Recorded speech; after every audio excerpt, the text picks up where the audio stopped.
apa ya, ke bahan dulu deh, ke bahan. Bahan yang dimaksud adalah bahan ini apa? Coba saya share screen dulu.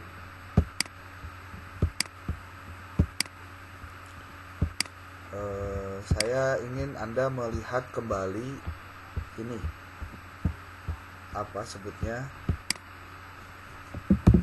pedoman dalam penulisan artikel sesi 2 ini.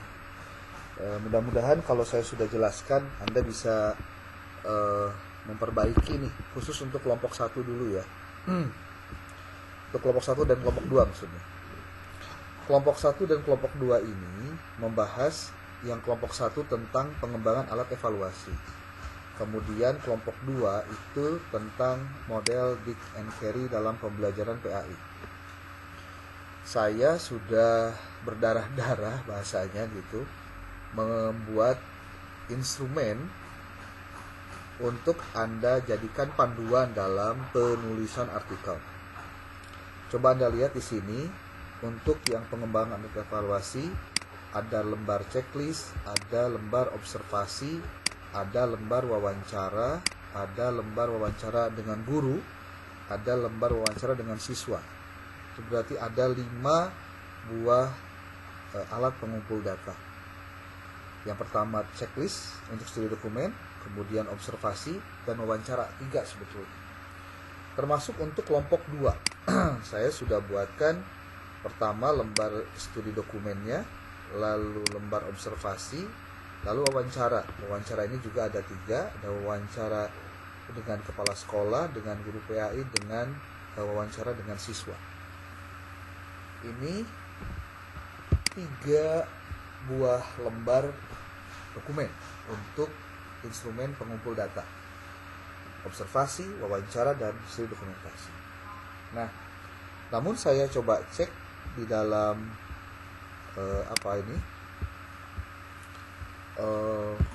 Google Drive yang Anda kirim, yang Bu Nurul Husna kirimkan linknya, ternyata beberapa tidak terdokumentasi dengan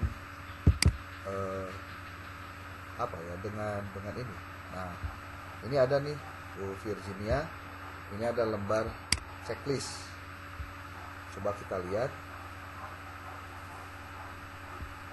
Ini baru lembar checklistnya dulu. Ini, nah lembar checklistnya. Oke. Lalu di sini juga ada lembar wawancaranya juga dituliskan.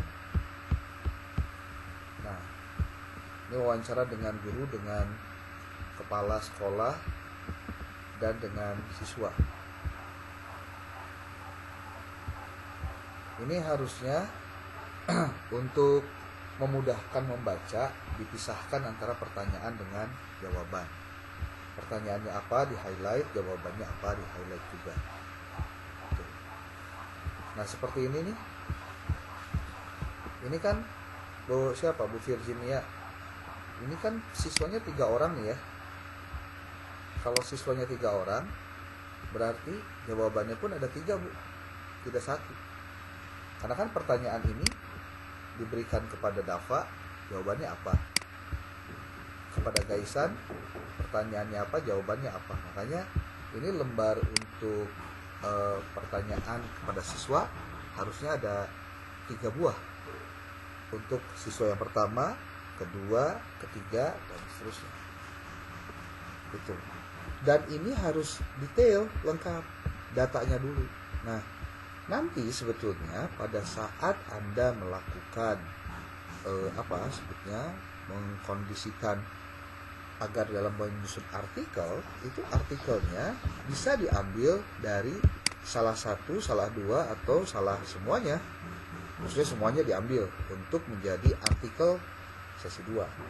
Nah, kita lihat contoh 1 saja dulu ya, sebelum nanti saya coba bahas untuk yang lainnya.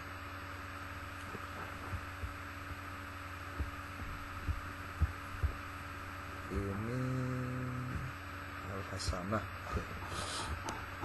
Nih, Penggunaan aplikasi quiz paper mode sebagai media alternatif evaluasi pembelajaran Al-Quran dan hadis di madrasah sanawiyah. Oke. Nah, cuma ini ketika dituliskan nama penulisnya harusnya dibaca juga ini Bu siapa? Bu Virginia nih. Sesuaikan dengan ini penulisnya nih. Ini teman-teman yang lain juga harus ngikutin ini dulu karena ini nanti Anda akan melakukan parafrase, tapi kalau yang sudah mengirimkan parafrase terima kasih, tapi karena akan ada revisi lagi maka ini harus direvisi artikelnya dulu untuk memudahkan penulisan. Pertama saya komentari dulu terkait dengan abstrak. Abstrak ini kalau dilihat total kata, kalau di ini nggak kelihatan ya, harus di download dulu. Oke deh, nanti saya komentari satu persatu deh ya. Yang harus digunakan dalam penulisan nanti di metodologi saya lihat dulu ini untuk di pendahuluan deh. Pendahuluan, oke.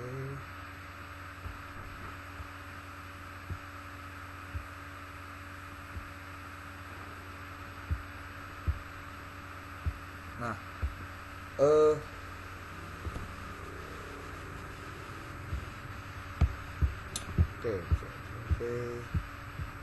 Hasil dan pembahasan.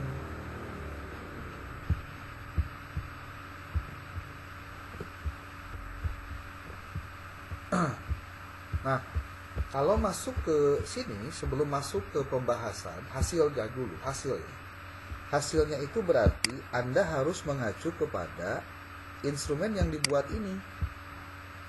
Pertama, bahwa jadi gini deh, tahapan Anda dalam melakukan riset adalah dengan pertama menceklis pengembangan alat evaluasinya. Ini adalah salah satu alternatifnya. Jadi nanti di sini ditulis bagaimana temuan Anda terkait dengan apakah pada saat si guru mengajar desain pembelajaran dalam berupa RPP-nya itu apakah sudah sesuai materinya dengan kompetensi dasar. Jadi Anda itu diminta untuk mengkonfirmasi apakah RPP yang dibuat oleh si guru pada saat dia akan mengajar itu sesuai atau tidak dengan materi dan kompetensinya. Nanti ditulis di sini. Kalau misalkan sesuai, ditulis berarti bahwa KD dan materi dan KD telah sesuai. Nah, berarti kan sudah ada temuan tuh. Satu, udah. Yang kedua, kesesuaian materi dengan indikator pencapaian kompetensi. Dicek ternyata sudah sesuai.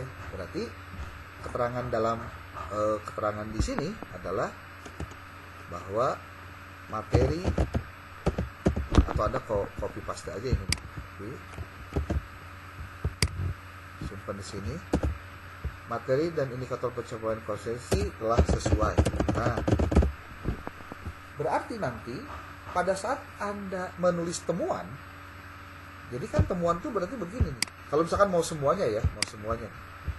Ini kalau misalkan artikel ya, pendahuluan, metode, hasil temuan, simpulan, ucapan. Nah, nanti di temuan itu apa saja yang harus diisi di sini? Pertama, nih sebagai ancer-ancer saja ya. Pertama itu bicara tentang konsep dasar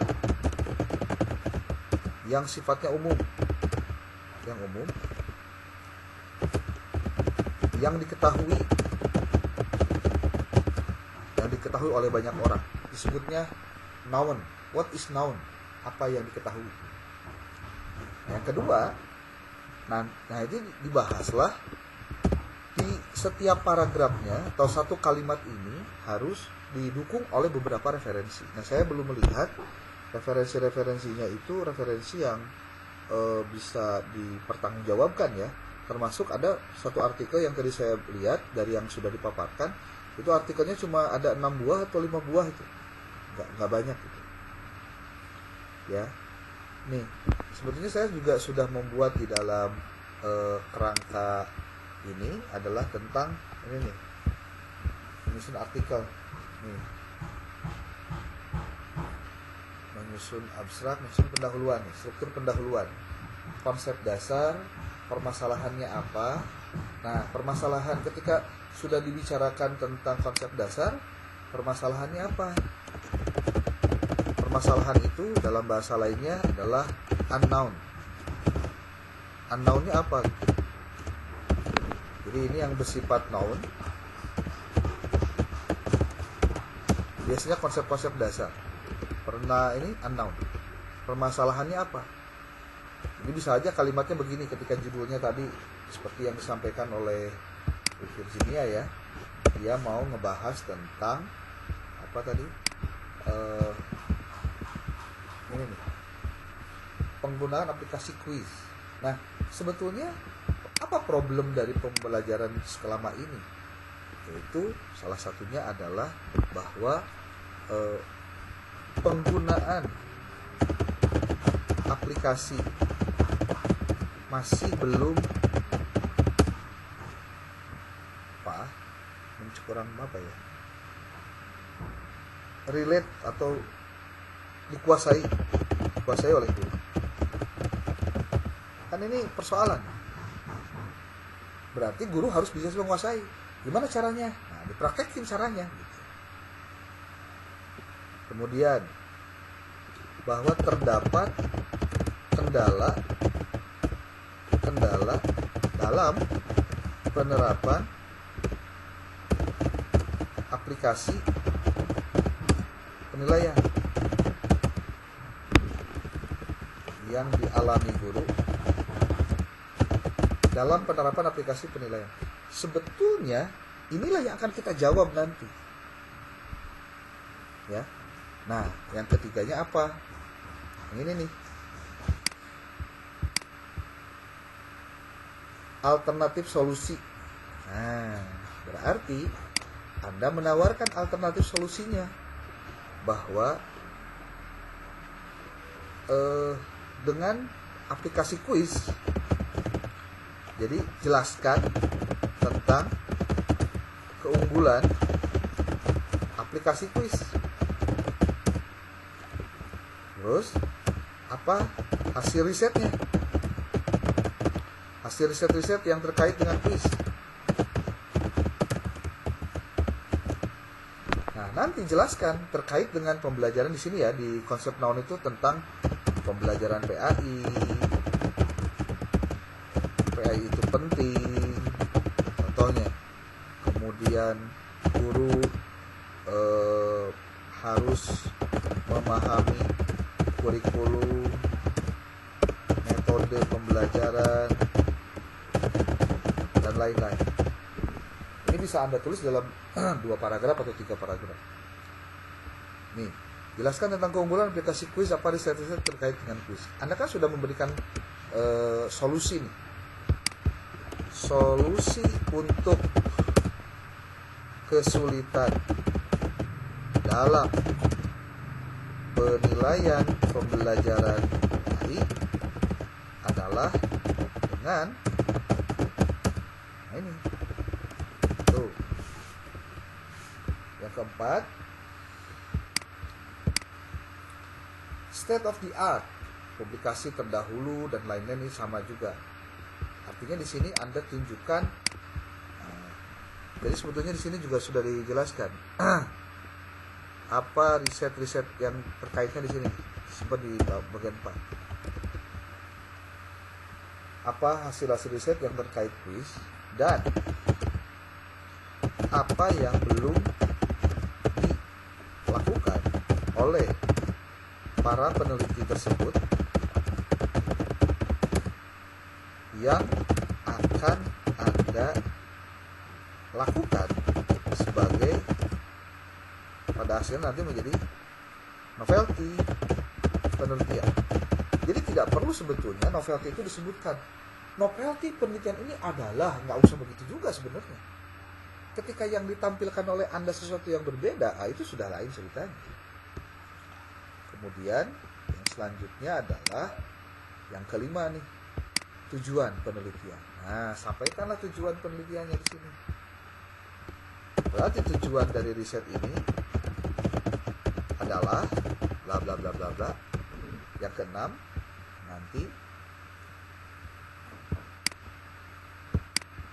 adalah tentang signifikansinya. Kenapa penelitian ini penting untuk dilakukan?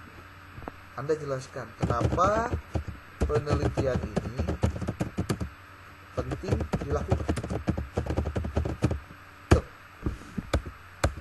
Ini kalau sudah tinggal Anda blok, Anda nanti hilangkan.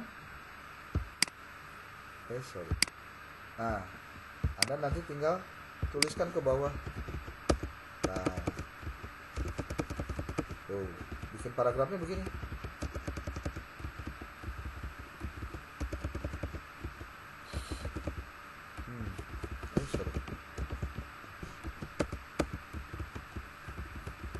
Tuh.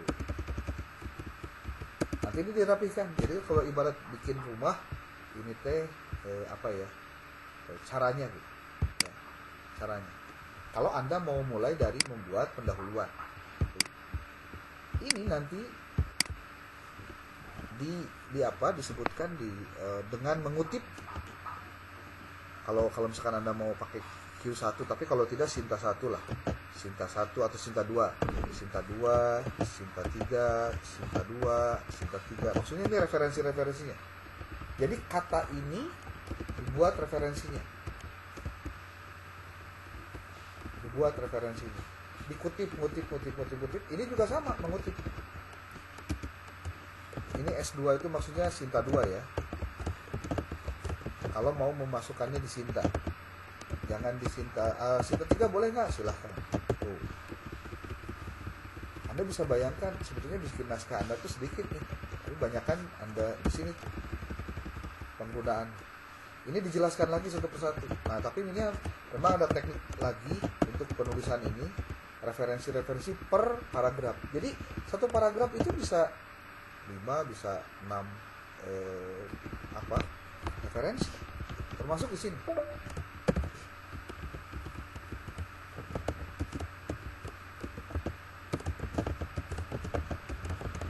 Ini referensinya.